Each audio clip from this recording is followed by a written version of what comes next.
Júnior Ribeiro, tenho 34 anos, nascido no Valparaíso, criado em Ceilândia, maquiador, design de sobrancelhas, canceriano, uma pessoa não binária, e você pode me chamar de ele, ela, elo, aquilo que você vê. Eu sou o Ravi, tenho 25 anos, um homem trans há 1 ano e uns 6 meses, mais ou menos. Pessoa trans já há uns 4 anos, porque foi em 2021. Acabei que fiquei 3 anos como não binário, até me reconhecer nesse âmbito de transmasculinidade, um termo mais adequado, né, do que o termo homem trans, porque o termo homem trans traz o homem antes de tudo. E não é sobre isso, né? Sobre outras camadas da transexualidade. Além disso, também sou pansexual.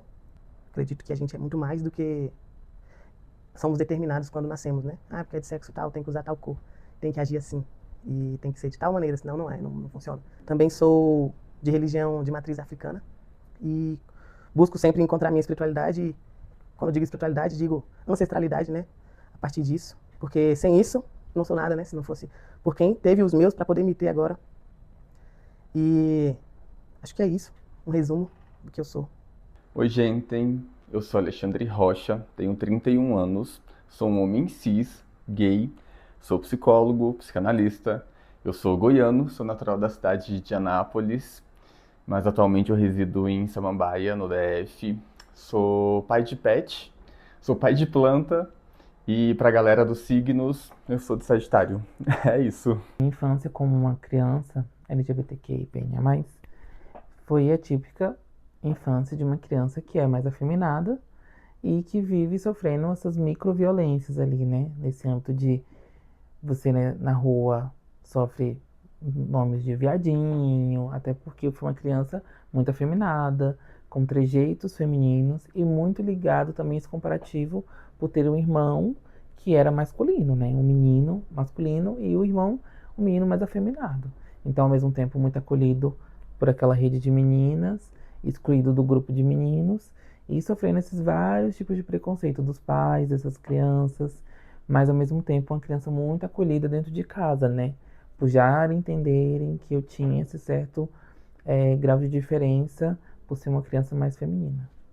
A minha infância, sendo um menino gay, eu acho que vai de encontro a outras infâncias de outros meninos gays. Num sentido de eu era muito retraído. Eu gostava muito de brincar, mas eu gostava muito de brincar sozinho. Isso porque eu não conseguia me encaixar, me identificar com os outros meninos. E também na época eu não tinha muito contato com grupos de meninas até um certo tempo. Quando eu passei a ter, eu era do grupo das meninas. E aí eu conseguia me enturmar, conseguia brincar, mas era dessa forma. Se fosse uma brincadeira só de meninos, eu não conseguia entrar. E aí eu não conseguia entrar por mim mesmo. Se fosse um grupo misto ou um grupo só de meninas, aí eu conseguia. Aí eu me divertia. Era uma criança tímida, mas com muita energia. E adorava desenhos animados, sobretudo desenhos de magia, esses desenhos que são tidos como desenhos de meninas, sabe? No início da vida, né, lá na infância, eu me via muito diferente de todas as outras meninas, né, no caso. Porque eu curtia andar de bicicleta o tempo todo, jogar bola o tempo todo, ficar sempre em volta dos meninos correndo e aprontando. Ou então jogando PlayStation, jogando futebol no PlayStation. E foi bem difícil, foi muito solitário para mim. As pessoas não entendiam, minha mãe não queria ver, então ela só ignorava. Meu pai também não queria ver, também só ignorava. Comecei a jogar bola com 7 anos, com 10 anos entrei num time masculino, aí como era misto, crianças, né? Tava jogando junto. Até que eu lembro de um dia a gente tá num carro assim, indo pra Águas Lindas, que meu pai mora lá. E aí ver o amigo do meu pai sorrindo dele por eu estar falando do meu jogo de futebol com o meu pai, né?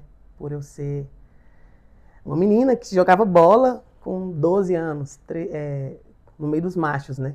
E era uma coisa bem chocante, assim. E aí foi muito solitário, resumidamente foi muito solitário, muito complicado. Então, eu cresci em um lar que era católico, depois meus pais foram para a igreja evangélica, na igreja protestante, e sempre vai ter essa dualidade, né? Entre o pecado, você ser uma pessoa né, não vista de uma forma correta, né, para a religião. Na minha família, eu nunca vi um ato de violência escancarado contra pessoas LGBT+. Mas hoje eu entendo que tinha muita LGBTfobia estrutural naquele discurso velado, nas brincadeiras, nos comentários. E aí é interessante porque na época que eu era criança, eu não entendia nada disso, não tinha esse entendimento do como que o mundo funciona, como que são essas questões para o mundo. Mas eram brincadeiras e comentários que me passavam uma mensagem. Mas ao mesmo tempo uma mãe que me abraçava, que me acolhia, que independentemente de que religião ela tivesse, tinha muito esse lado de é meu filho e não importa, ele está sendo acolhido. Ao mesmo tempo meu pai muito nesse influência do que a família dele falava, então meio que reverberava dentro de casa esses tipos de preconceito às vezes, porque a família dele tinha uma certa influência, mas também é aonde a igreja influenciava muito isso, assim, né, sobre é pecado, ele tá vivendo com possessão de demônios e em outras coisas, assim, até muito pesadas, né? Tipo de tratamentos de curas espirituais, né? De oração, jejum. Então foi meio que essa relação. Dentro de casa, isso eu estou falando da minha família em geral, mas dentro de casa, minha família nuclear, a minha mãe e o meu pai, eles nunca foram de reproduzir esses comentários, nunca foi de reproduzir essas piadas. O meu pai sempre foi um homem muito calado, ele é caladão assim até hoje. Quando ele tá mais descontraído, ele também não vai para essa via, não faz esses comentários. E a minha mãe também não fazia. E depois, né, já adulto, eu consegui perceber nela que ela tinha muito interesse em tentar entender. Tipo, curiosidade, interesse em entender, mas o que que é isso? Mas como assim? Mas, né, do jeito dela, mas ela demonstra esse interesse até hoje. E é muito bacana. E aí eu tenho o meu irmão, que é 7 anos mais novo do que eu, que é interessante porque eu já vi ele reproduzindo comentários de uma LGBTfobia estrutural e que não vieram de dentro de casa, vieram de fora. Quando eu tinha 12, minha irmã é 5 anos mais velha, tinha 17, e se assumiu pessoa lésbica para minha mãe. E aí foi todo um drama, minha mãe começou a chorar muito, meu padrasto falando um monte de coisa para ela e botando pressão e aquela cena horrível.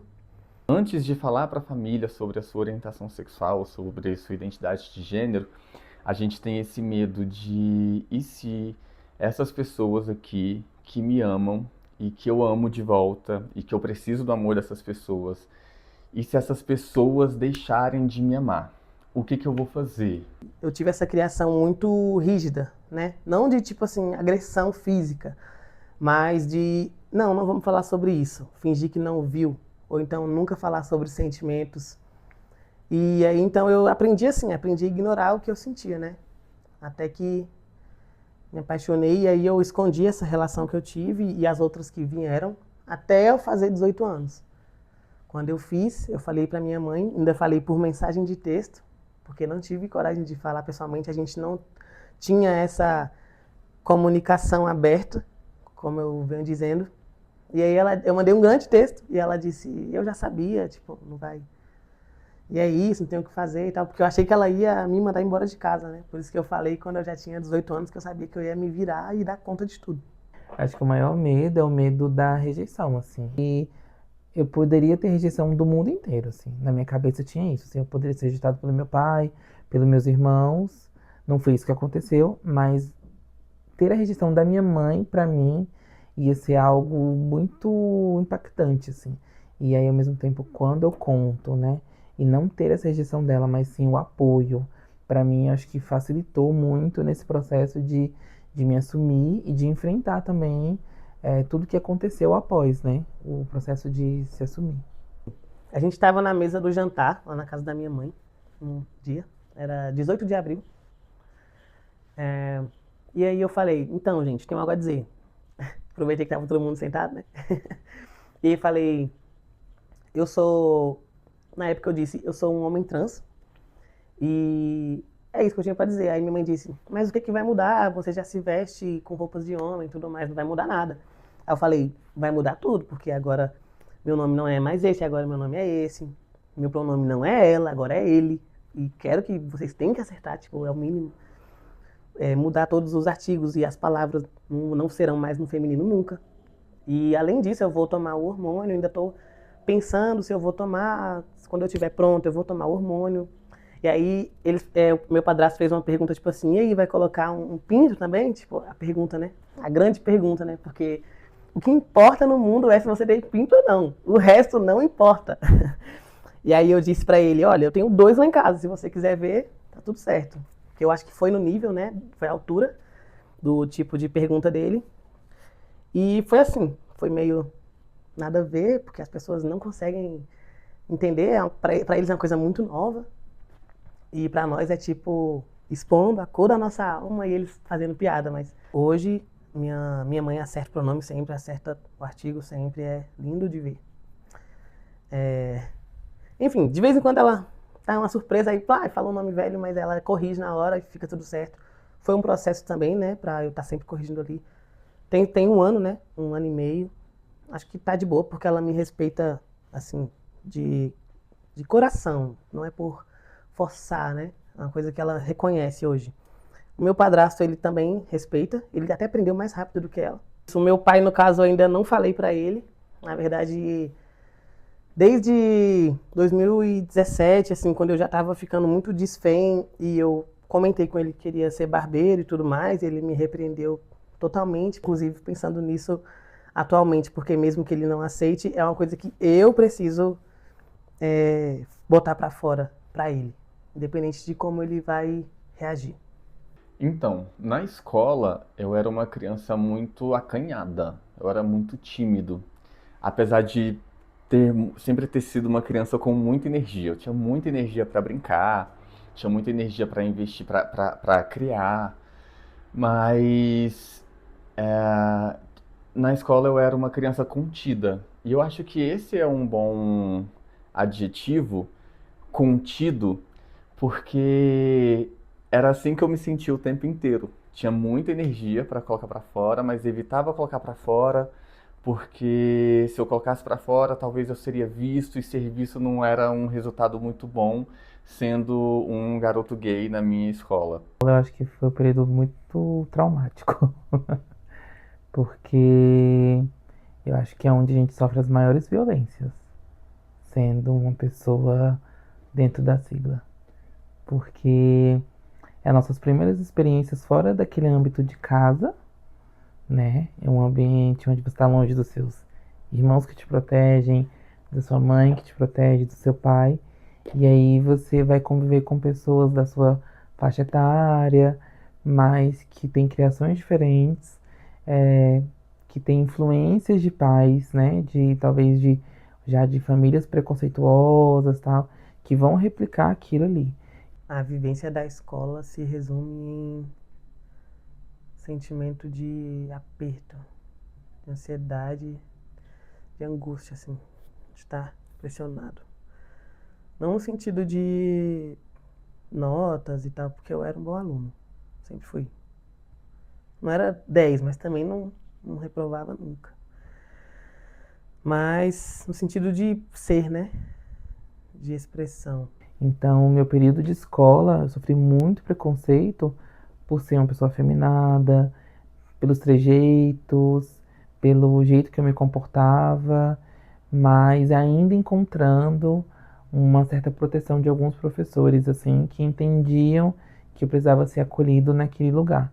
Mas a escola não foi um ambiente onde eu me sentia em paz com quem eu era. A escola era um lugar que eu tinha que ir, né?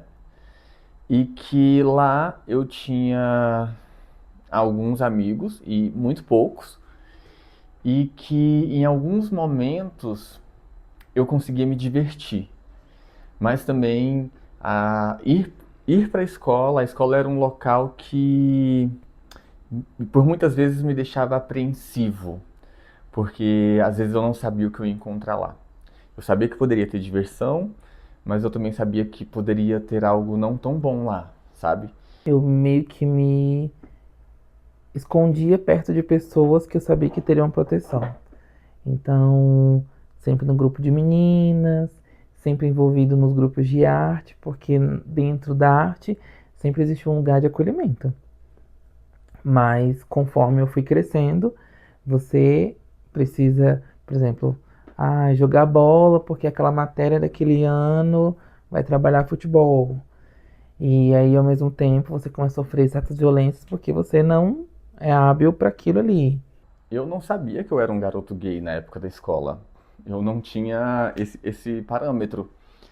Então, eu tentava me expressar da forma que eu me sentia bem. Só que isso, muitas das vezes, ia na contramão dessa performance de masculinidade hegemônica que a gente tem, daquilo que é exigido do menino, né, sabe, do menino homem.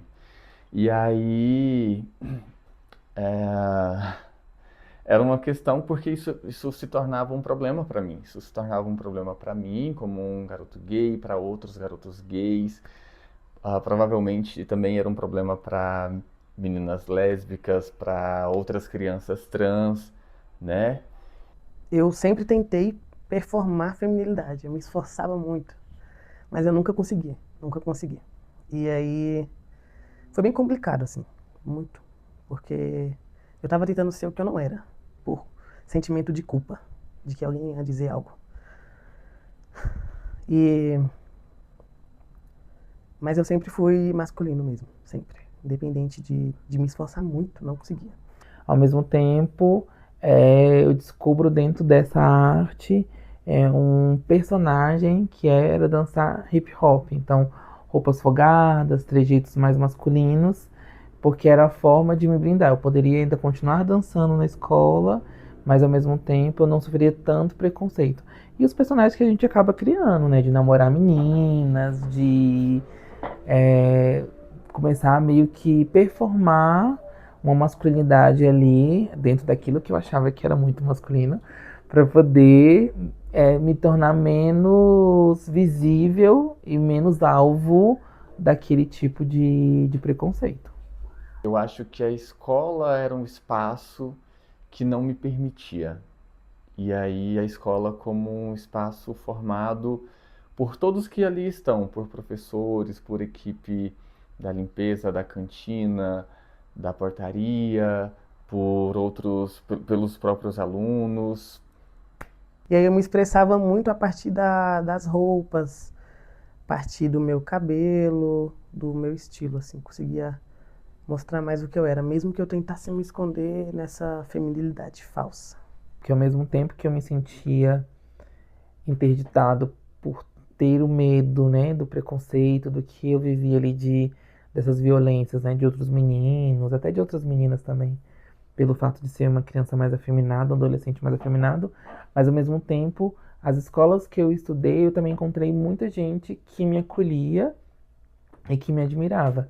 E professores que também potencializavam muito esse meu lado muito artístico, né? De ser uma pessoa mais sensível, mas ao mesmo tempo mais artístico. Mas ao mesmo tempo, conforme eu tinha essa visibilidade pelo lado da arte, vinha de novo o medo e virava alvo desse tipo de preconceito. Acho que a escola muito mais limita do que incentiva você. Até porque se ela incentivasse mais, ela ensinaria as crianças a criarem e não a repetirem. E aí, a partir disso, a gente entra no tradicionalismo. Pensando dessa maneira, a gente nunca muda. Então, se você vem com uma opinião diferente, uma postura diferente, você vai ser repreendido, né? Eu nunca me senti cuidado na escola, pela escola. Eu me senti cuidado pelo meu grupo de amigos, que estavam no, sabe, no mesmo balaio que eu. Mas pela escola eu nunca me senti cuidado por políticas ali da escola, por manejos. Gênero, enfim, não rolava, né? Era mais um tema ignorado do que um tema tocado. Porque eu acho que assim eles acreditam que conseguem controlar as pessoas no sentido de que isso é errado, não faça. Com essa exclusão, né? Professores que traziam muito das suas crenças, né, pra dentro daquilo ali. Então, das suas religiões, das suas vivências, de forma até preconceituosa. Por ser uma pessoa negra, favelada, numa escola que era no Guará, a coordenadora já me olhava diferente. E aí, uma vez, teve uma apresentação, Feira de Ciências. E aí, eu fiz o mínimo, que era tipo, aprender o que eu tinha que falar, aprender o conteúdo e explicar para quem entrasse na barraquinha. E aí, eu expliquei o conteúdo e ela ficou, tipo, muito surpresa, porque eu fiz o que estava todo mundo fazendo. Sensação de pertencimento na escola é um negócio difícil, assim, porque ali, vamos pensar, dividindo, né? Num pedaço do ensino fundamental, eu não tinha muita base para ter esse critério e também os outros meninos não eram tão maldosos, sabe? Eu acho que existia ali uma certa inocência coletiva. Ah, eu acho que o fato de ser uma pessoa dita como uma pessoa inteligente e ter boas notas, ser um bom aluno, ao mesmo tempo eu me sentia excepcional por isso, assim. Ao mesmo tempo eu tinha esse reconhecimento dos professores por ser um bom aluno, mas ainda eu acho que dentro da escola o que me fazia muito me sentir pertencente era estar envolvido com coisas de arte. Então, grupo de dança, grupo de teatro, e encontrar dentro desses lugares professores preparados e que já identificavam esse meu lado, assim, sabe? Não, ele não é só uma criança artística, sabe? Ele é diferente porque ele é uma criança mais afeminada, que talvez tenha uma orientação mais à frente de ser gay, né? Não existia isso de ser uma pessoa não binária há muitos anos atrás. Mas eu acho que isso, assim, acho que a arte dentro da escola foi a parte que mais me fez sentir pertencente a algo, assim, escolar. Eu fui me sentir pertencente quando eu encontrei um grupo de amigos ali por volta da quinta, sexta série, se não me engano, ou um pouco mais, não, um pouco mais. Na quinta, sexta série eu já conhecia algumas dessas pessoas, mas o grupo foi ficar forte mesmo ali por volta do sétimo ano, do nono ano, do primeiro ano do ensino médio, em que era um grupo que era formado meio que pelos excluídos, assim. E aí a gente se juntou e aí a gente criou força, sabe? O momento que eu me sentia pertencente na escola era na aula de redação com a professora Maria Jesus. E ela chegava e contava um monte de histórias, até que toda a turma ficava em silêncio concentrado nela. E aí nesse momento que ela via que conseguia controlar todo mundo, aí ela começava a dar aula, mas ela não saía, tipo, ela só fluía. E aí eu me sentia muito bem na aula dela, porque eu percebia que eu era enxergado na aula dela. E eu gostava muito da energia dela, de tudo que ela dizia, de como ela levava a aula e tudo mais. Essa frase, saudades do tempo da escola, para mim ela é muito distante. Ela não é uma frase que me abraça. E nem eu abraço ela. Porque eu não tenho tanta saudade do tempo de escola, mesmo tendo tido ali momentos de diversão, mesmo tendo tido vários momentos que foram super importantes na minha construção como sujeito, como a formação, né, desse grupo dos esquisitos e excluídos, as partilhas que eu tive com alguns amigos, o processo de me descobrir enquanto um adolescente gay, junto com amigos que também estavam nesse processo de descobertas. Isso eu acho muito rico e isso está guardado nas minhas lembranças num lugar muito bom, num lugar de muito carinho.